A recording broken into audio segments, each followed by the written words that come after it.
Ada berapa kali saya melayani seperti itu, tapi jangan kita seperti itu Bapak Ibu. Di ujung penghidupan kita baru kita mengaku Yesus sebagai Tuhan. Ada banyak anak muda bilang, saya masih muda, saya nggak mau dulu dah, rugi ikut Tuhan. Tapi kita nggak tahu kapan hidup kita berakhir. Amin. Kapan waktunya kita. Di dunia ini nggak ada yang pasti Bapak Ibu. Tapi yang saya kasih tahu buat Bapak Ibu dengar, kita pasti mati. Ada nggak yang bisa menyangkal? Nggak ada Bapak Ibu. Saya tadi baru dari rumah duka, pelepasan. 2 hari lalu juga penghiburan. Ya nggak jauh sih Ukrida sini. Tapi Bapak Ibu, kematian itu begitu dekat dengan kita. Jadi kalau kita hari ini bisa ketemu, ini anugerah Tuhan. Tapi besok belum tentu loh. Bahkan saya mau kasih tahu, bukan nakut-nakutin, hari ini kita tidur, besok belum tentu bisa bangun nggak? Ada nggak yang berani jamin, besok pasti kita bangun? Belum tentu ada.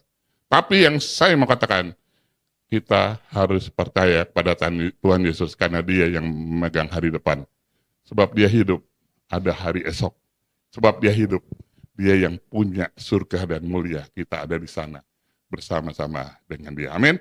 Nah Bapak Ibu saudaraku yang terkasih, Yesus Kristus itu turun ke dunia untuk menebus dan menyelamatkan manusia. Makanya di dalam Yohanes 3 ayat 16, karena begitu besar kasih Allah akan dunia ini, sehingga Ia mengaruniakan anaknya yang tunggal, supaya setiap orang yang percaya padanya tidak binasa, melainkan beroleh hidup yang kekal.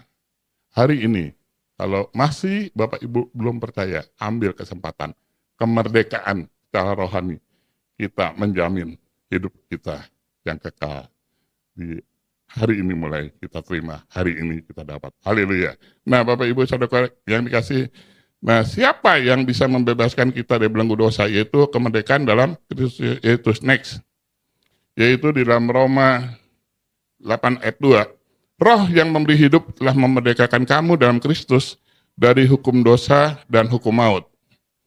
Dalam Yohanes 8 ayat 32, dan kamu akan mengetahui kebenaran, dan kebenaran itu akan memerdekakan kamu. Amin, Bapak Ibu.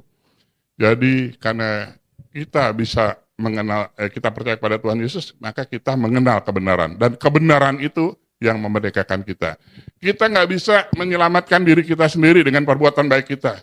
Perbuatan baik kita tidak bisa menyelamatkan hidup kita. Keselamatan itu hanya di dalam Yesus Kristus.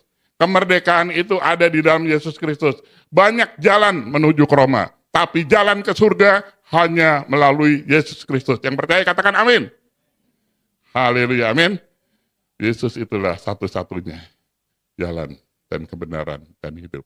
Tidak ada orang bisa sampai kepada Bapa di surga kalau tidak melalui Yesus. Karena itu hari kemerdekaan ini secara jasmani kita juga harus merdeka secara rohani. Amin.